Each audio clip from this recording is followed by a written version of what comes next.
Ospreys, they go to France, to the French champions Montpellier, and they get a win. 21 points to 10. Who saw this coming? Not I. I got to admit, because my missus had COVID the last few days. We've had her locked up the other end of the house. Everyone else is still all good, so I've been getting the kids ready in the morning and everything, which is not unusual for me. I do that a fair bit, but on the weekends usually I'm watching rugby all morning.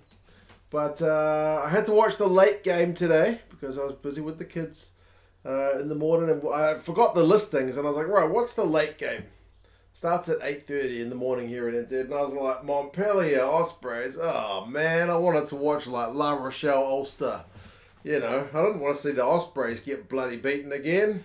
Probably going to get a hiding over at Montpellier. But no, sometimes fate does you a favour and gave me a pretty good game to watch. Ospreys, Montpellier, 21-10. The Ospreys, who haven't been very good this year, get a win. Crazy stuff. We'll go through some key events and stats. You guys can let us know your thoughts. If you want to watch this or any of the other Champions Cup games like the Stormers and London Irish, Ulster and La Rochelle, and you're in the States, Flow Rugby is the place to be. So check the link down in the description if you want to watch via Flow Rugby. Montpellier get a penalty early. Their offloading game was looking pretty dangerous. 3 points to 0. I was thinking, right, this is maybe a decent let-off because they were looking dangerous. Ospreys only conceded 3. Ospreys missed touch a wee bit later with the penalty, and I was like, come on, guys. You at least need to get the fundamentals right. If you're going to go to France and get any kind of chance, you can't be missing touch. Admittedly, Montpellier had done the same thing not long earlier, but yeah, I was just kind of shaking my head a wee bit. But Montpellier on 14 minutes, they got a 5-metre tap and go. Ospreys defence holds. They win a penalty, so encouraging, kind of, just confidence builder, right? 19 minutes, Montpellier, it's their turn to get warned. Too many penalties conceded, and the next time when the Ospreys guys look to maul it, Virag gets pinged. So it's a yellow card for him. Ospreys, sensing that, they had a real good chance here, they opt for the maul again. Sam Parry goes over on 20 minutes, so it's a lead change. Ospreys are in front, 7 points to 3. And they've got Montpellier with a man in the bin for like the next 8 odd minutes. So maybe it's a chance to turn the screws. Not really. Montpellier, to be fair, for the remaining yellow card time, probably looked the better of the sides. But then, right as they would be getting some momentum, like Morgan Morris, bam, turnover. That guy had a bloody good game, didn't he? He's very good. You Welsh and your loose forwards. Goodness gracious me. Ospreys managed to get the Montpellier guys another yellow card warning when they were really turning the screws. The Ospreys mauled it again. Obviously trying to get the kind of same result, either a try, maybe a yellow card. But their maul does get stopped. However, it doesn't matter because Kieran Williams, once they get it out of that forward mess, they get it to the backs. He's got a wee jinking jiving run. And he goes over for a try. So 14-3, a 2-score lead. The Ospreys in front, away from home.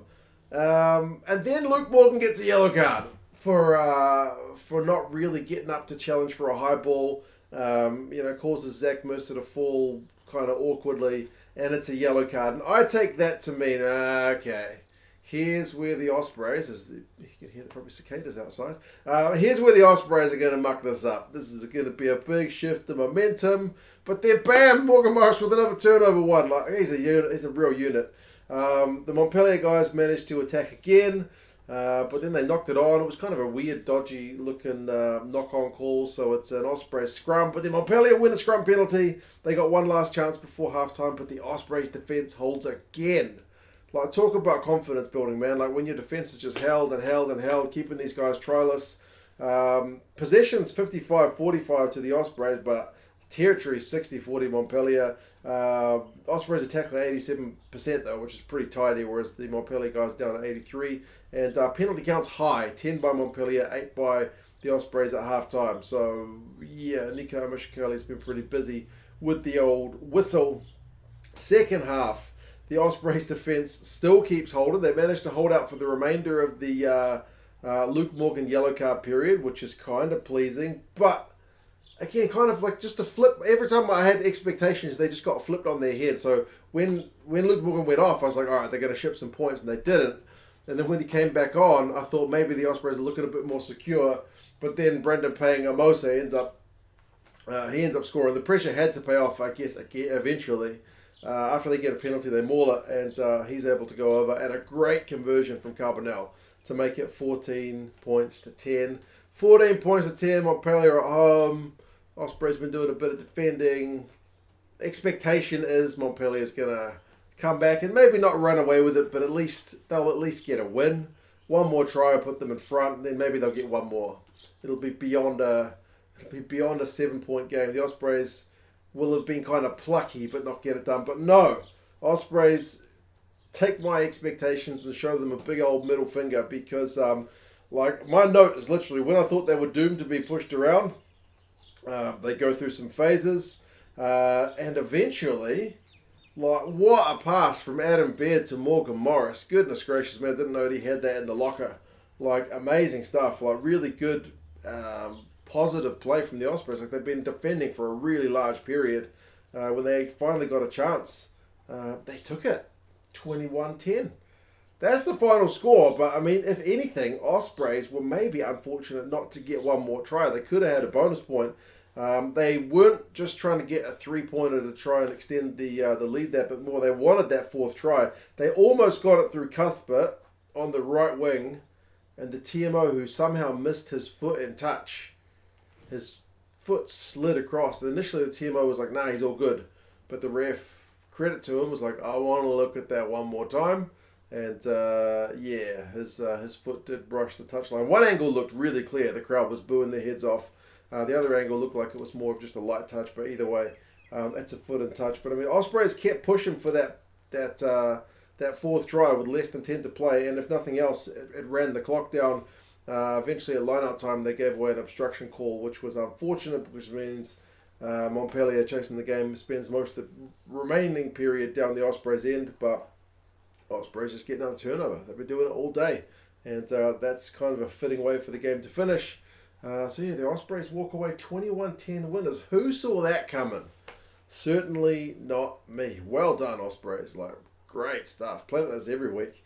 Possession 47-53 to the Ospreys, but territory 58-42 to Montpellier. Run meters is pretty tight. 355, 376. Montpellier have slightly less, but as much of a muchness really. Clean breaks is 2 apiece, but turnovers 1 maybe wins the game 10-5 in favour of the Ospreys. Like, really key. And then the penalty count finishes 14-15, so almost 30 penalties. The game's a wee bit high.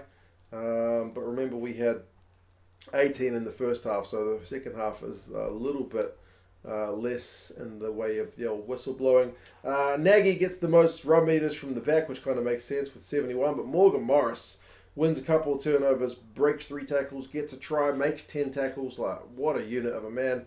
Mercer for Montpellier, 3 defenders beating 11 tackles. Clement Dumont, the 6 for Montpellier, wins a couple of turnovers and has 13 tackles of his own. But I mean, yeah, crazy stuff. Didn't see it coming. I'm pleased I watched it. Honestly, if this game had been on at the same time as another game, there's probably a pretty good chance I wouldn't have watched this one. So this was the only one on. And I'm pretty pleased I watched it. It was good stuff. If you haven't seen it, it'll be well worth to go look at the highlights. But one of those ones where once you know the result, it's maybe less, I don't know, just less kind of special. The fact that I thought Ospreys were going to get done and they ended up getting a pretty comfortable win was pretty sweet. These teams will meet again in January, mid-January in Wales. So that'll be a really interesting one. Montpellier will be certainly looking for revenge. Anyway, you guys, there's any thoughts, and yeah, did you guys get so? Yeah.